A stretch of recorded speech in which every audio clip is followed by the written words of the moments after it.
Hi hello ಎಲ್ರಿಗೂ ನಮಸ್ಕಾರ. Welcome back to my mini vlog. It's Wednesday mini vlog. ಇವತ್ತು ಕಾಲೇಜಿಗೆ ನಾನೇ ಬರ್ತೀನಿ ಅಂದ್ರೂ ಕಾಲೇಜಿಗೆ ಸೇರಿಸ್ಕೊತಿರಲ್ಲ, ಯಾಕಂದ್ರೆ ನಮ್ಮ ಕಾಲೇಜಿಗೆ ಇವತ್ತು ರಜಾ ಇತ್ತು. ಬೆಳಗ್ಗೆ ಎದ್ದು ಒಂದು ಲೋಟ ಬಿಸಿನೀರನ್ನ ಕುಡಿದು ನನ್ನ ಕೆಲಸಗಳನ್ನೆಲ್ಲ ಸ್ಟಾರ್ಟ್ ಮಾಡ್ಕೊಂಡೆ. ಆಮೇಲೆ ಅಮ್ಮ ಅವತ್ತು ಸ್ವಲ್ಪ ಬಟ್ಟೆಗಳನ್ನೆಲ್ಲ ಒಣಗಾಕೊಡು ಅಂತ ಹೇಳಿದ್ರು. ಅದಕ್ಕೆ ಪಟ ಅಂತ ಬಂದು ಬಟ್ಟೆಗಳನ್ನೆಲ್ಲ ಒಣಗಾಕೋತಾ ಇದ್ದೆ.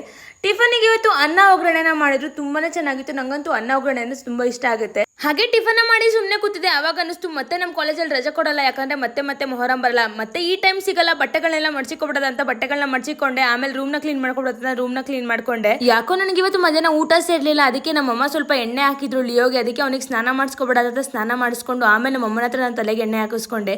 ಸಂಜೆ ಹಾಗೆ ಹಸುಗಳನ್ನ ಇಟ್ಕೊಂಡ್ ಬಂದ ಆದ್ಮೇಲೆ ನಾನು ಸ್ನಾನ ಮುಗಿಸ್ಕೊಂಡು ಬಂದು ದೇವ್ರ ದೀಪ ಹಚ್ಚಿ ಆಮೇಲೆ ನಾನು ಓದೋದಕ್ಕಂತ ಕೂತ್ಕೊಂಡೆ. ಜೀವನದಲ್ಲಿ ನಮಗೆ ಸರಿಯಾದ ದಾರಿ ತೋರಿಸಬಲ್ಲವರು ಯಾರಾದರೂ ಇದ್ದರೆ ಎಂದರೆ ಅದು ನಮ್ಮ ಅನುಭವವೇ ಮಾತ್ರ. ಇವತ್ತಿಗಿಷ್ಟ. Love you all. ಬಾಯ್. ಜೈ ಶ್ರೀರಾಮ್.